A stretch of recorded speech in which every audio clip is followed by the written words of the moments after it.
Bueno, vamos a empezar para no... Ya que vamos bien, lo cual es raro, en nuestro caso es muy raro. Vamos bien, yo creo que hemos pasado ya un poco, pero bueno. Vamos a empezar, señores, con la siguiente ponencia, cuando podáis y os sentéis para no interferir. Os doy un ratito.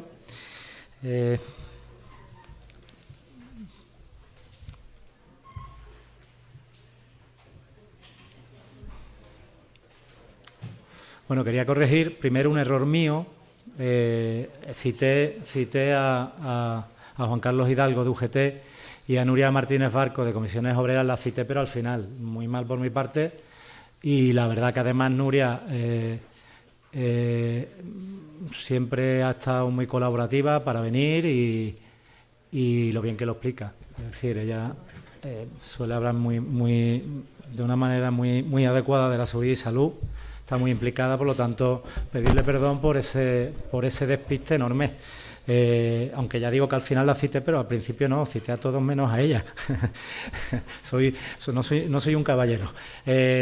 Bueno, la tercera ponencia, y bueno, pues dejamos ya el primer bloque sobre medios aspectos configuradores de la cultura y la formación preventiva, que consiste en la gestión de la prevención, como parte principal los riesgos emergentes. Pues esos cambios van a determinar muchísimo la gestión preventiva y la formación en la empresa, por supuesto.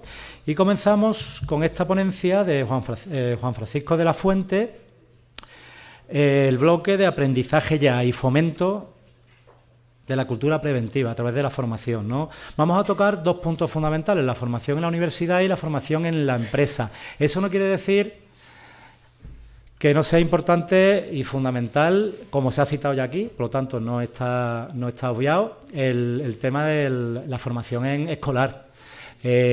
Cuando hablamos de formación en la empresa, hablamos de formación profesional, porque tienen que estar íntimamente conectadas, muy conectadas, ¿no? Ya digo que tiene que dirigirse a que la empresa pueda realizar el trabajo lo mejor posible y con la mayor seguridad. Igual ocurre con la formación en la universidad. Son los futuros directivos, los futuros técnicos, las personas que se forman en la universidad, y también tienen que estar conectadas los programas formativos de las universidades y los posgrados en prevención. En este caso, tienen que estar conectados con el sistema educativo. Tiene que ser un bloque coherente. Por tanto, Juan Francisco de la Fuente va a tocar más el tema universitario y sobre todo el tema del técnico superior de prevención. Sus roles, sus funciones actuales y cuáles serían, a su modo de ver, las idóneas. Él hizo un doctorado en 2016, que recuérdame cómo se llamaba, gestión de la... El rol de los profesionales de prevención como gestores del cambio cultural. Como gestores del cambio cultural. Estáis viendo que en las ponencias se está hablando mucho de eso, que tienen que ser el motor.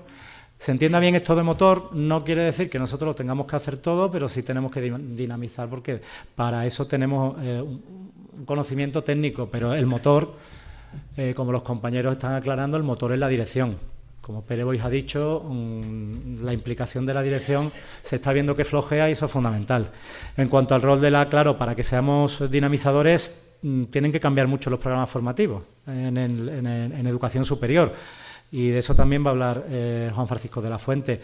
Él es profesor de la Universidad de Lérida, es director de Icompetia, es una consultora dedicada a la integración de sistemas, de sistemas de calidad, prevención, desarrollo de personas y formación, y por lo tanto está muy dedicado a lo que hemos querido que nos cuente hoy.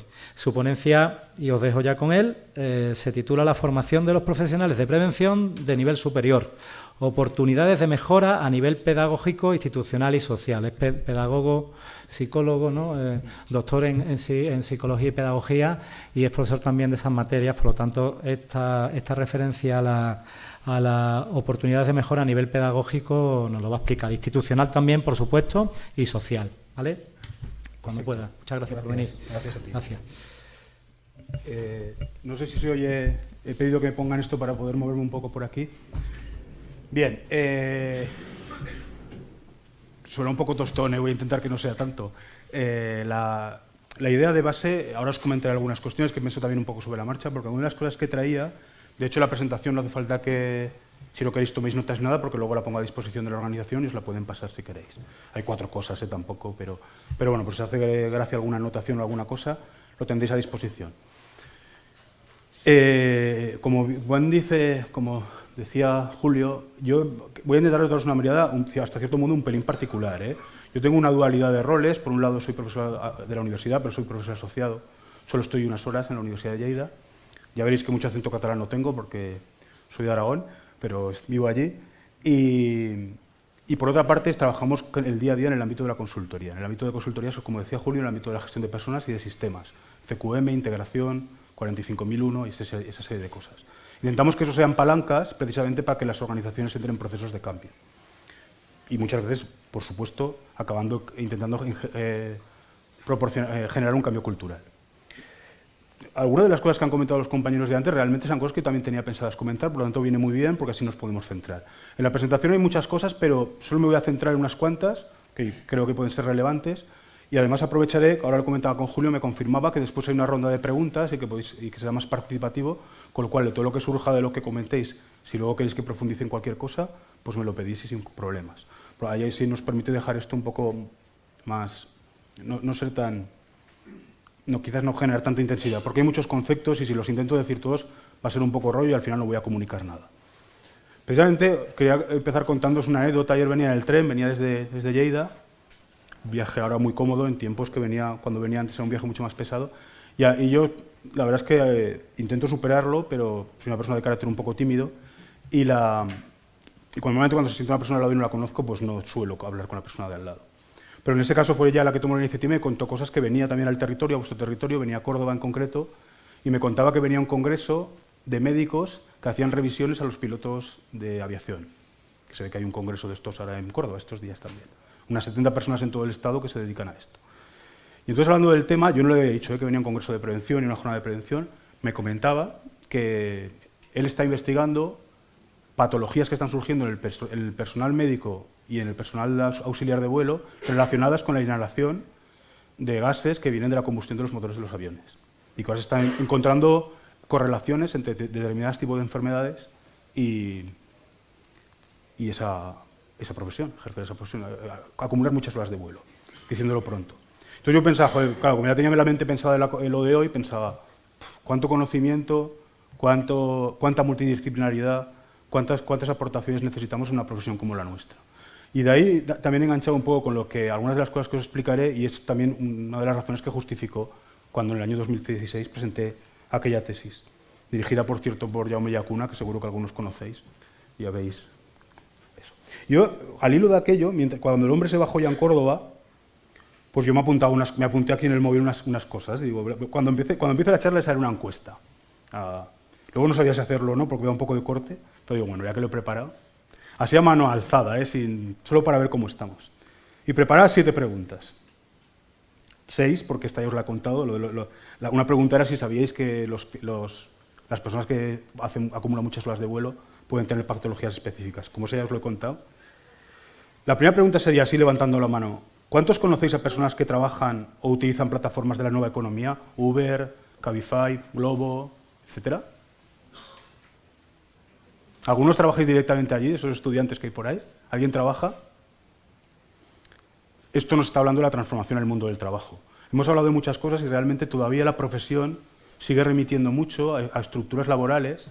Sin querer a todos, a mí también muchas veces se nos va el pensamiento a una estructura laboral que tendrá que ver con una organización generalmente grande, industrial, que ocupa a muchos trabajadores, que tiene una cadena de mando, que tiene unos responsables que se puede formar. Y realmente, en realidad, muchas cosas ya no es eso. De hecho, el 90 y pico % de las empresas en España tienen menos de 10 trabajadores, no sé si lo sabíais. Con lo cual, la toma de decisiones allí, cómo se integra la prevención, cómo se consigue que estas personas se conciencien, cuando son un poco, pues claro, tienen que estar en muchos roles, pues es difícil. Otra pregunta que me hacía es, ahora ya como consumidores, os pido un cambio de rol. ¿Cuántos de vosotros, a la hora de comprar un producto o un servicio, habéis tenido en cuenta la reputación de esa empresa, de cómo trata a sus trabajadores? O sea, si sabéis que Amazon, por ejemplo, tiene unas prácticas laborales determinadas, ¿Os condicionará a la hora de comprar con Amazon? Si sabéis que Apple tiene unas políticas de subcontratación determinadas, ¿os condicionará? A mí no. Porque pero quiero decir, porque yo creo que también liga, una pregunta que liga con una cosa que yo creo que tiene que hacer girar la prevención y las expectativas de las personas, que es que realmente llevemos a las empresas y las miremos también por lo que generan en cómo tratan a su propio personal. Otra pregunta está un poco frívola, sería, ¿cuántos habéis utilizado el móvil durante la mañana aquí dentro, mientras hablaban otras personas? Por eso también nos ha hablado de otra cosa que también está por ahí, que es la necesidad de pivotar las metodologías de formación, de incorporar estas tecnologías al aula, no sé cómo, No sé cómo y todos tenemos problemas con esto, pero sí que nos da nuevas oportunidades. Sabéis que quizás conozcáis metodologías como el llevar el propio dispositivo y desplegar metodologías en el aula que aprovechen que ahora todo el mundo llevamos un ordenador en el bolsillo. También puede ser un riesgo, puede ser una oportunidad. De los estudiantes, ahora me dirijo solo al sector estudiantil, ¿cuántos creéis que estáis preparados para generar cambios culturales en las empresas el día de mañana?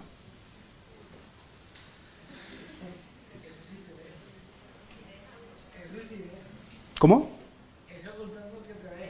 Bueno, vale, sí. Pero tú ¿creéis que estáis preparados? ¿Tenéis las competencias necesarias? Podéis hablar, si queréis. ¿Así? Más o menos. Esa pregunta intenta interpelaros a si estamos realmente formando en base a competencias o estamos todavía anclados en contenidos. Y ya última, para no liarme más. ¿Cuántos consideráis, ahora me dirijo también a los estudiantes, ¿cuántos consideráis que la prevención es una profesión de prestigio social?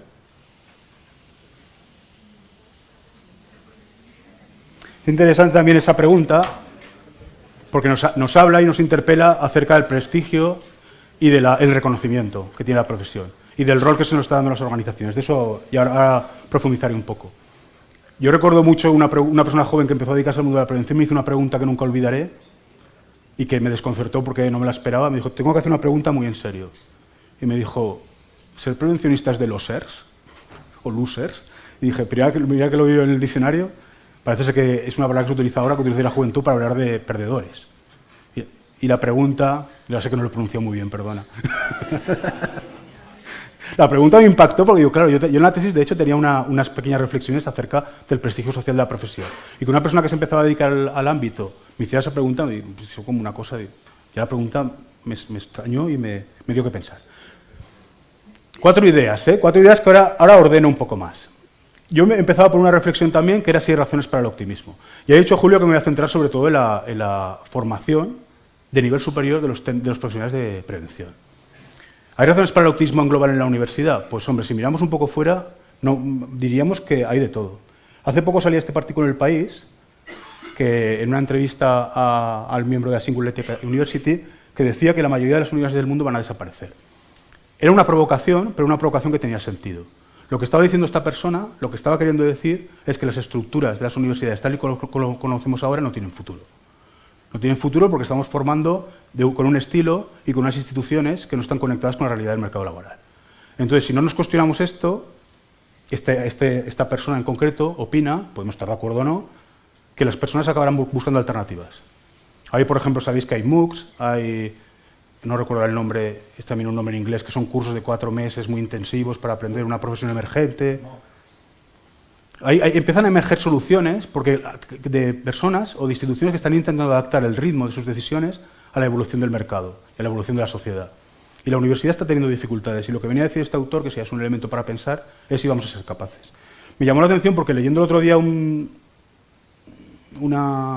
blog, de estos que a lo mejor también vosotros consultéis, que se llama Prevención Integral, decía una cosa parecida a un profesor que no conozco, pero que es de vuestra universidad. Me hizo gracia porque es de la Universidad Pablo de Olavide. No lo conozco ya, esta persona, pero me llamó la atención y digo, ostras, qué casualidad que justo voy allí. Y él hablaba también de una desconexión, una cierta desconexión entre lo que está pensando el mercado del trabajo, en las demandas del mercado de trabajo, en la realidad laboral, en las nuevas realidades y lo que está el perfil de alumno que fomenta la universidad o que egresa la universidad. Esto es lo que todas estas cuestiones son las que a nosotros en la Universidad de Lleida, en un pequeño grupito, nos ha impulsado un proceso reflexivo para ver si desde dentro, con toda la modestia y con toda la humildad, somos capaces de cambiar alguna cosa en relación a cómo estamos formando a los alumnos en nuestro contexto. Bien, esta es la palabra de moda, lo habéis oído alguna vez, ¿no? El acrónimo de moda.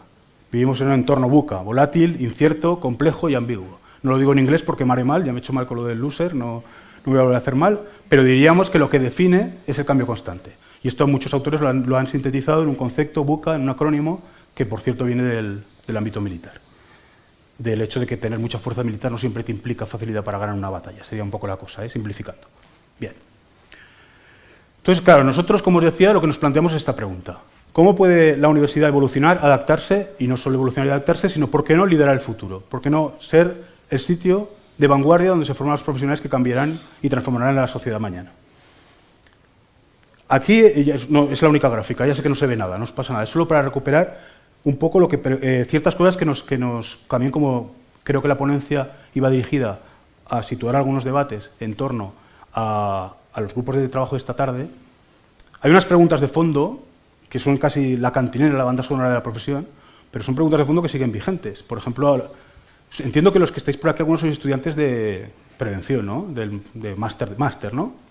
Pues esas preguntas que siguen de fondo es si esto debería ser un grado o debería ser un máster, si debería haber perfiles de acceso en función de la especialización, si debería haber una formación continua obligatoria, que por cierto uno de los ponentes anteriormente ha comentado, si debería haber una regulación, si debería haber un tronco común que todas las universidades impartieran y luego tal.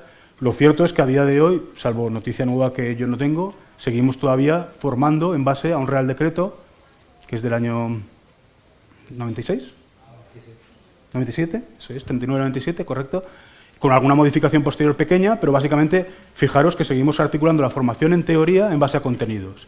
Cuando lo de formar por contenidos, he dicho algo, si digo algo podéis corregirme,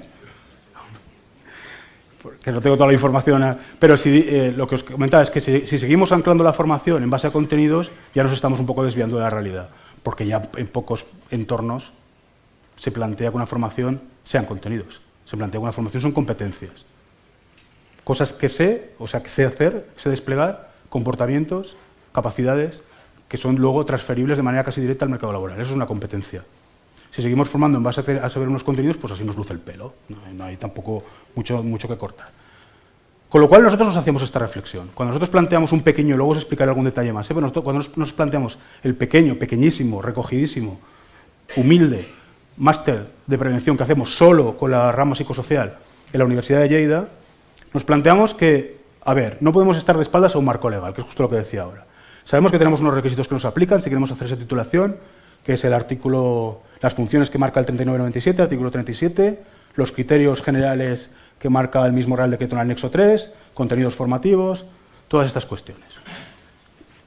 Representa que nosotros nos tenemos que plantear, si construimos a partir de esos requisitos, pues llegaremos a un diseño y una ejecución de un instrumento formativo, de un mecanismo formativo, que no es exactamente lo que queremos que sea. Entonces incorporamos otros elementos, sin eludir esos, porque no los podemos eludir. Aquí había un juego así como de que se movía todo, pero como pues no pasa nada. Y nosotros incorporamos como mínimo a esos requisitos, que lo tenéis aquí, no sé si esto tiene... Aquí igual. No, es igual, lo he cascado. Da igual. ¿Veis? Los requisitos siguen manteniéndose, no podemos trabajar en la universidad de espaldas a esos requisitos, pero incorporamos como mínimo una lectura intensa de las organizaciones y las partes interesadas, qué necesidades y expectativas están manifestando las partes interesadas que emplean a profesionales de prevención. No olvidemos, vuelvo a lo mismo, sería fácil pensar en el técnico de prevención en una empresa, pero los que estéis estudiando prevención tenéis bastantes más posibilidades de acabar en un servicio de prevención ajeno que acabar en un servicio de prevención propio, estadísticamente hablando. Por lo tanto, hay que tener en cuenta también que hay necesidades y expectativas de muchos grupos de interés. Y, por supuesto, escuchar y pensar en el alumno. El alumno y el profesional. ¿Qué necesidades y expectativas tiene y qué formación quiere recibir y cómo quiere salir cuando se egrese de la formación? Solo triangulando esa información o esos datos podemos llegar a un dispositivo formativo, a un diagnóstico que nos permita decidir qué hacer, definir y desplegar un modelo formativo y, por supuesto, desarrollar y generar un impacto social.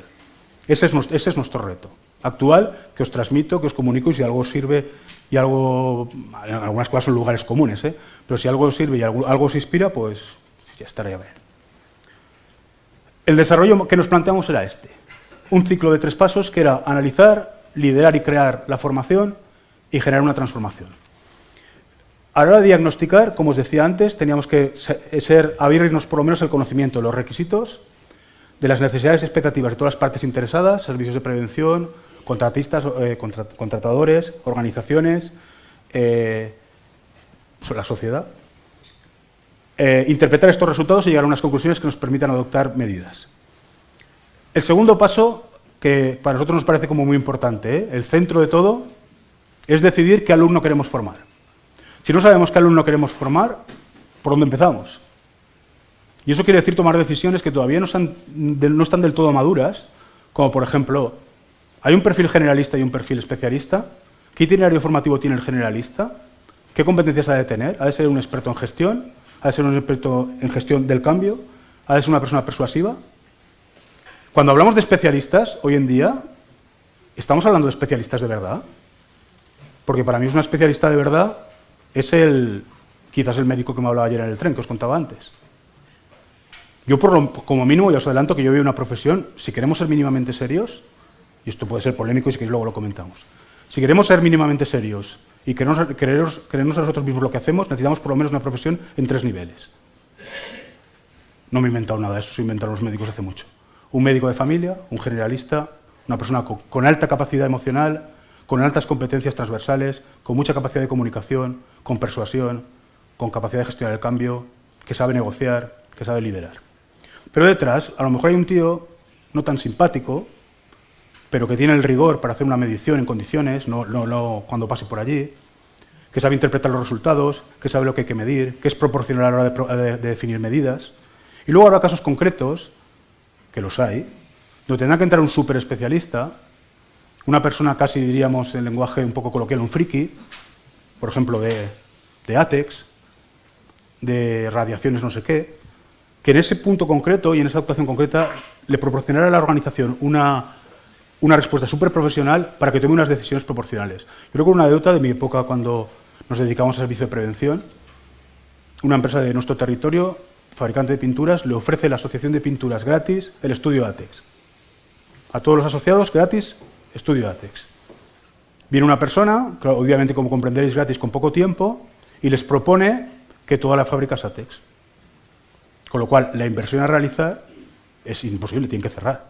Eso no es abarcable. Con lo cual, en momentos dados lo que se necesita es alta especialización y personas que sepan hacer unas medidas adaptadas al riesgo que se están encontrando. Y este superespecialista, yo creo que todavía no está muy dibujado en el escenario. Aunque sí que hay gente que está haciendo cosas súper chulas, por ejemplo, los compañeros que me encontraba antes, no sé por ahí está, con el tema de formación, por ejemplo. Están haciendo cosas súper chulas. Pero ya es en manos de consultorías, ya está fuera del sistema, tenemos que buscar otra cosa. Hay huecos. Y mientras no proporcionemos a las organizaciones una información de calidad y una respuesta de calidad, pues, en cierto modo, tampoco podemos pedir que se nos respete mucho. Tenemos que empezar por ahí. Desde mi punto de vista, cuidado, esto se puede debatir, ¿eh? Con lo cual, por lo menos 3 niveles, y nosotros pensamos que el alumno a formar es 3 niveles. Como solo nos veíamos capaces de formar con la suficiente solvencia a un perfil psicosocial, pues podamos las otras especialidades y hicimos psicosocial. Detrás del alumno que queremos formar hay perfiles y hay competencias, como os decía. A nivel institucional necesitamos una estrategia, necesitamos una diferenciación, necesitamos comunicarlo bien. Y luego nos planteamos todo el tema pedagógico, que es pedagógico / didáctico. O sea, ¿qué está pasando y con qué metodologías estamos impactando sobre los alumnos? ¿Qué pasa ya dentro de un aula? ¿Podemos hacer mecanismos más efectivos para que los procesos de enseñanza-aprendizaje sean un poco más eficaces, estén orientados a la acción, generen un aprendizaje significativo, huir un poco de la clase magistral, con lo cual es totalmente paradójico con respecto a lo que estamos haciendo ahora, por ejemplo, aunque no con respecto a lo de la tarde, que es un mecanismo más participativo? Cuestionarnos un poco todo. La idea de fondo un poco era, que es una ilusión, casi, una utopía. ¿Qué haríamos si partiríamos de cero? Porque si algunos de vosotros habéis dado clase, que muchos sí, incluso seguro que los chavales así más jóvenes que estáis por detrás, alguna vez habéis tenido que hacer alguna formación a compañeros y demás, ¿no os parece que tendemos a reproducir el modelo como nos hemos formado nosotros? Casi sin darnos cuenta. Poca gente se replantea que hay otras maneras de enseñar y de aprender, porque claro, como venimos contaminados, todos tenemos modelos, referentes, los reproducimos. Pero si todos pensáramos para nosotros mismos en ese profesor que recordamos que era un profesor que me impactó, que me consiguió un cambio en mí, que consiguió que me pusiera una asignatura, si buceáramos en esas competencias, seguramente tendría poco que ver con lo que sabía. Sabía, era una autoridad, pero luego manejaba otra serie de competencias. Los dispositivos pedagógicos se tienen que replantear en su conjunto. Lo que pasa es que es cierto, y antes lo comentábamos un poco con los compañeros, tampoco hay que ser talibán del cambio, ¿eh? Yo lo que quiero decir, porque no voy por ahí, lo que quiero decir es que, a ver, todas las metodologías nuevas que entran en el aula tendrán que demostrar su eficacia y tendrán que demostrar que generan un aprendizaje significativo. Innovar por innovar tampoco me sirve, o sea, eso es hacer el indio. No se trata de hacer el indio, sino se trata de buscar metodologías que posibiliten que se adquieran las competencias que luego se van a empezar a necesitar en el entorno laboral. ¿Me he explicado, no, más o menos? ¿Vamos bien o no? ¿Mucho rollo o qué? ¿Seguro? Si no me cortáis, que no pasa nada. Ya la autoestima he venido fuerte, o sea que si no... Venga. Cosas que vimos y no las comentaré todas. Por eso os digo que luego tenéis esto, ¿eh? No os preocupéis, si os interesa algún tipo de información de la que hay. Nosotros necesitamos analizar el contexto y los escenarios, aquí cambios culturales, políticos, educativos, tecnológicos, científicos. Necesitamos ver luces y sombras. Antes he visto un libro que rodaba por aquí, que luces y sombras de la formación, he visto que rodabais.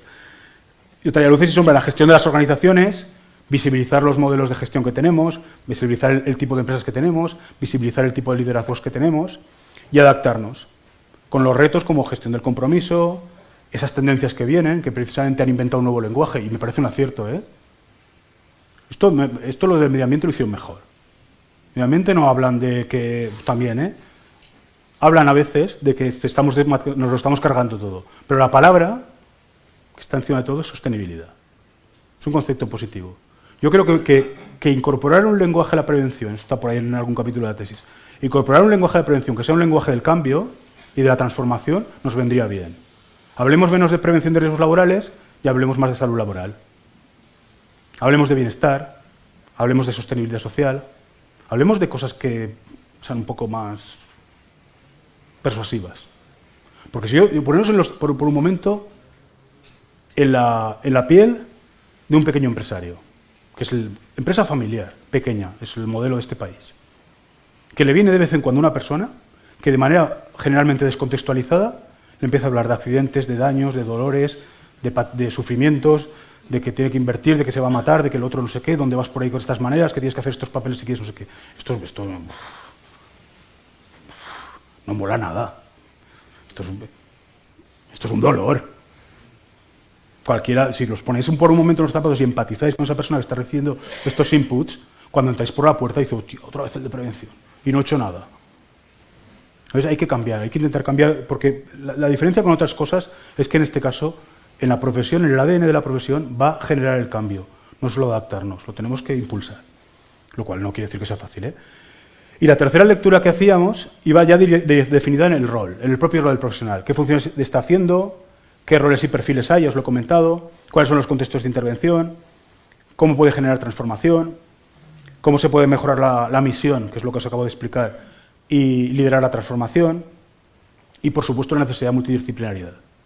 A mí me parece una ingenuidad, y esto también lo dejo para el debate esta tarde, me parece una ingenuidad pensar que una persona que hace 150 horas son de especialidad, no me acuerdo, por ahí, ¿no? 100, 150.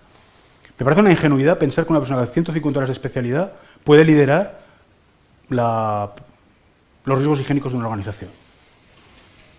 Pero digo lo mismo con la ergonomía y digo lo mismo con la psicosociología, ¿eh? Me parece una ingenuidad que una persona que ha hecho 150 horas de formación puede impulsar una transformación del clima laboral de una organización. Y pasar de una organización, como decía el compañero Pere antes, pasar de una organización desmotivada a una organización que tenga un engagement, un compromiso y todas estas cosas. Es que me parece una ingenuidad. Y si queremos pensar y queremos, bueno, pues pero si afrontando la realidad, estamos ante temas que son mucho más complejos. Un compañero, por ejemplo, en otro congreso que compartimos con alguno que está por aquí, con una persona que está por aquí, comentaba que lo que de verdad era la prevención, el núcleo de la prevención, eran los riesgos de seguridad y higiene. Lo demás era un invento. Por eso ese comentario es el síntoma de cómo tendemos a minimizar aquello que ignoramos. Y es lo que puede pasar con la prevención. Como no lo domino, lo escondo un poquito, no lo visibilizo, porque tampoco sabré qué medidas proponer. Ahora tenemos que ir a cosas un poco más sólidas, porque ya información hay mucha. ¿Cómo vamos de tiempo, Julio? Que hemos empezado un poco tarde, pero 5 o 10 minutos. Vale, perfecto. Nosotros, como os digo, nuestro mantra, que esto no es mío, ya me gustaría, es de un americano, que explica el éxito de las organizaciones. Nuestro mantra es empezar siempre con un para qué. Lo que hagamos tiene que pasar un filtro. ¿Para qué lo hacemos? Si hacemos que los alumnos hagan más prácticas en las empresas, ¿para qué? ¿Con qué finalidad?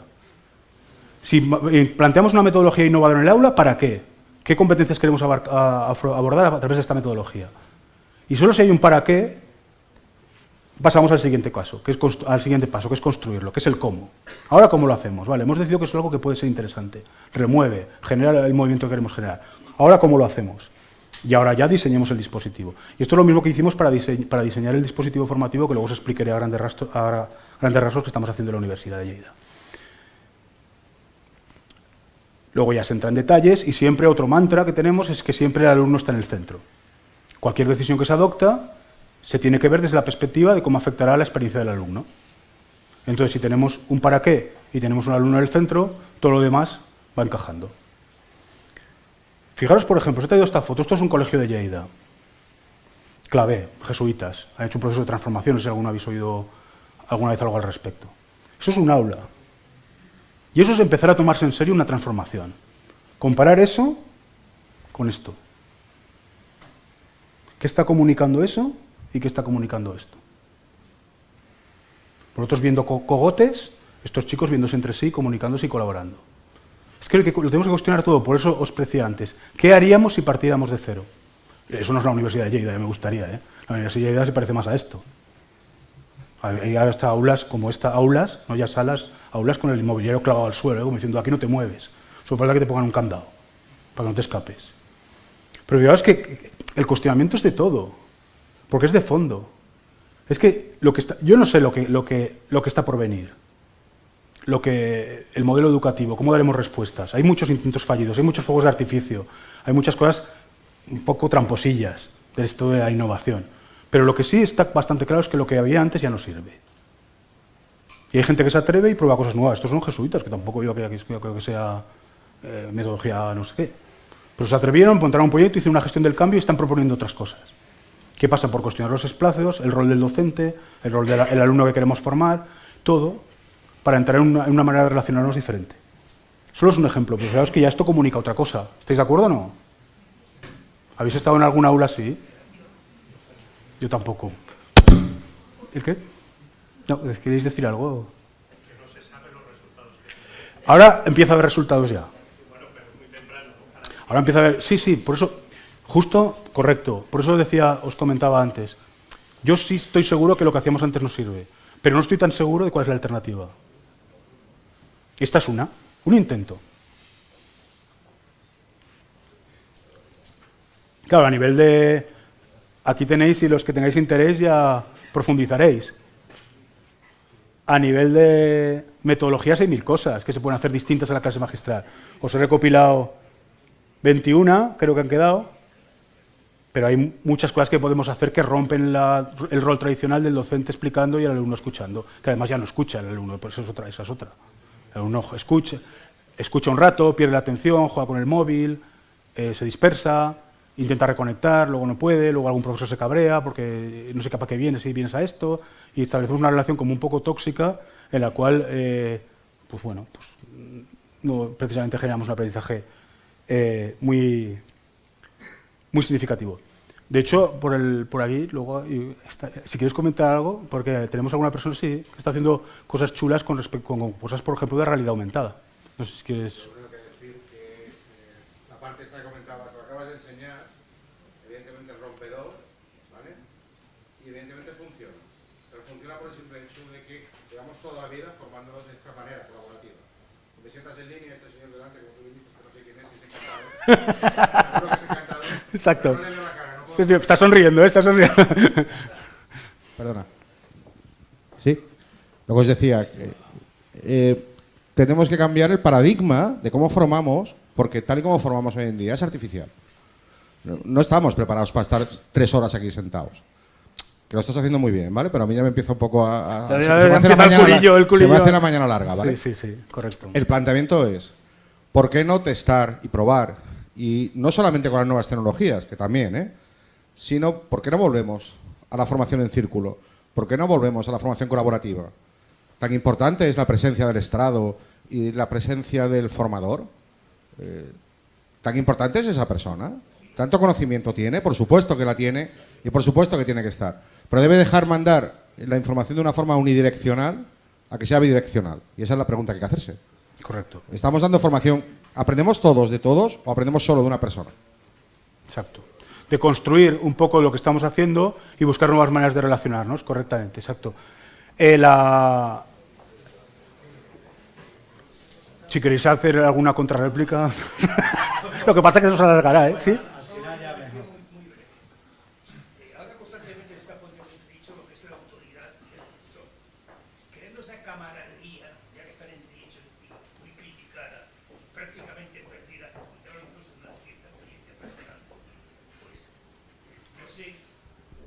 no sé si eso, a ver si me comprendes, comparativamente, esa especie de comunicación, si tú puedes hacerlo perfectamente bien, aunque una aula sea como es esta, puedes crear esa comunicación, puedes moverte, puedes ser peripatético, te puedes volver en la aula, ¿por qué no? Pero esa camaradería, esa situación de casi, de un partido de fútbol, de broma, eso yo creo que la autoridad del profesor, del educador, con eso, lógicamente, se pone en cierta manera entredicho. Se crea en una situación que todo el mundo estamos diciendo que la universidad es un mal que padece y un mal gravísimo. Es que precisamente el pedagogo ha perdido autoridad completa, porque no ha entendido que es un igual y puede decir lo que le da la gana. No, claro, esa situación de esa mezcolanza, tú para aquí, tú para allá, eso no tiene que ver, yo creo, con la si le parece, esto... Puedes moverte, para eso estás. Sí. Tienes piececitos. Sí. Venga, lo hago un poco para allá, va. Pero es por no marear el de la cámara. No, sí, luego podemos, si queréis, extendemos un poco porque da mucho de sí. Es cierto que yo entiendo que hay vacío, lo que decía antes, y a lo mejor no he insistido suficiente. Yo creo que la manera que teníamos antes de relacionarnos no sirve. Yo eso lo opino sinceramente. Lo que pasa es que cómo construimos otro rol docente, otro principio de autoridad, que no autoritarismo, pero autoridad, otra manera de relacionarnos, sabiendo que podemos ser un referente, que podemos mentorizar, que podemos ser un modelo. Hay muchos roles docentes, lo que pasa es que es distinto y es más complejo. Eso sí que es verdad, es más complejo. Vamos a decirlo frívolamente, ser un profesor cool es más difícil que venir aquí y soltar tu... Entonces, sí que lo que pasa que ciertamente, quizás de determinadas maneras en cómo nos hemos relacionado siempre, pensando que, como decía el compañero, que el conocimiento solo está en un lado, que estamos un palmo más arriba, que quizás esto ya no funciona. Y tenemos que buscar otras formas, que no quiere decir de construirlo todo y que todos somos colegas, porque entonces lo que estamos haciendo es desvirtuar las instituciones educativas. Significa buscar otras maneras.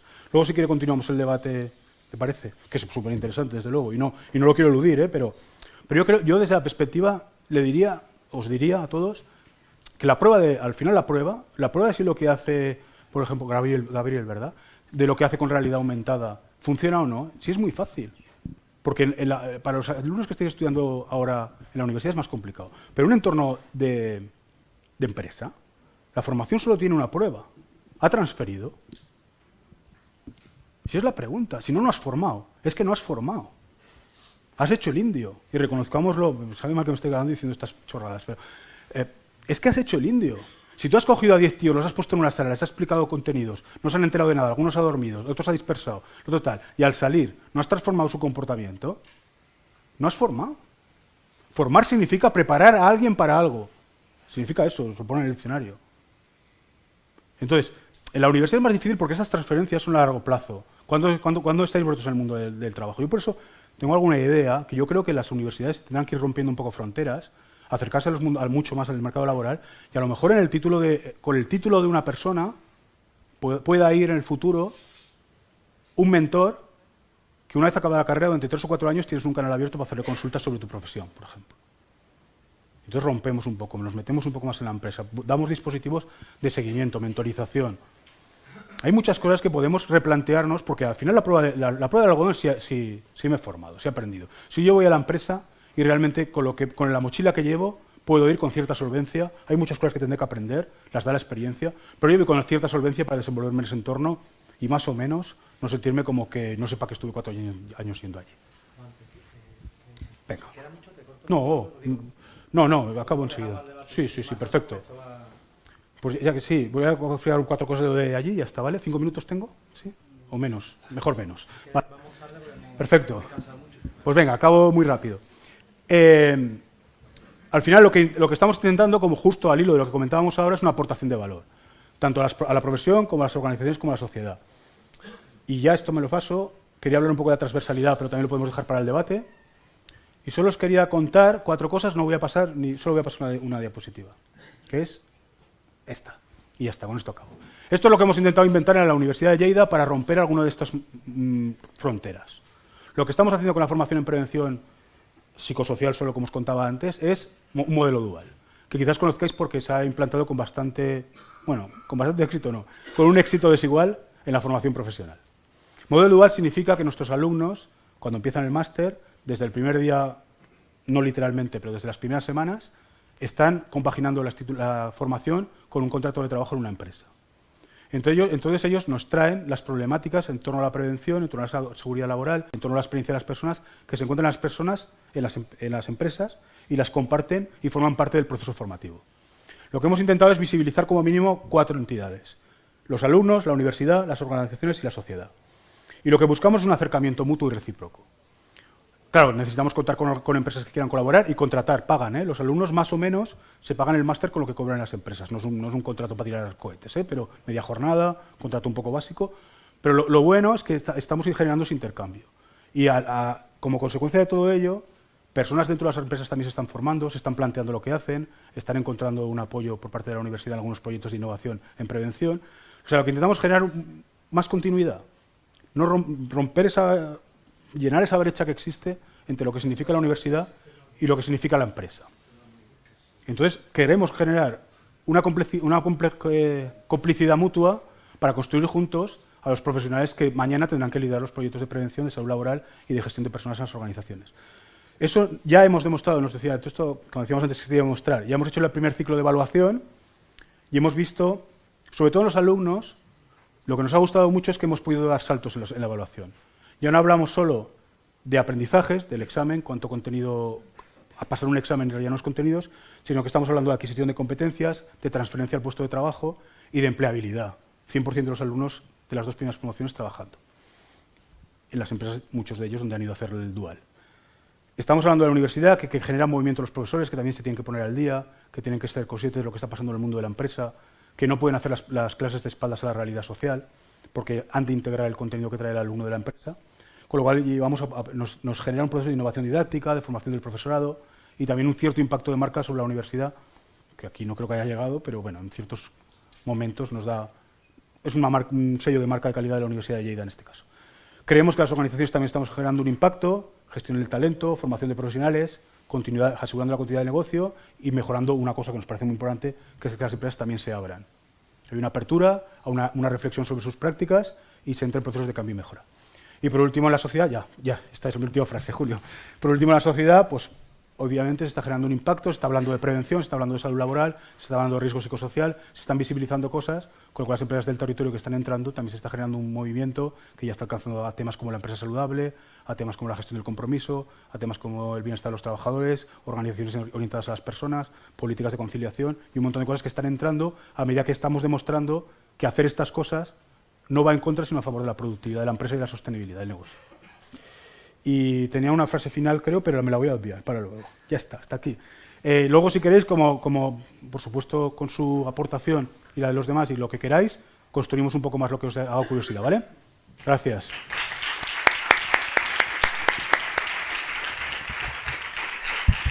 No os preocupéis que va a haber una... Si permanecéis y no os vais a casa, claro. Va a haber una tertulia y este tema yo creo que está muy centrada en la prevención, en el tema didáctico y tanto a nivel operativo, que vale lo mismo lo que ha dicho él para el nivel operativo.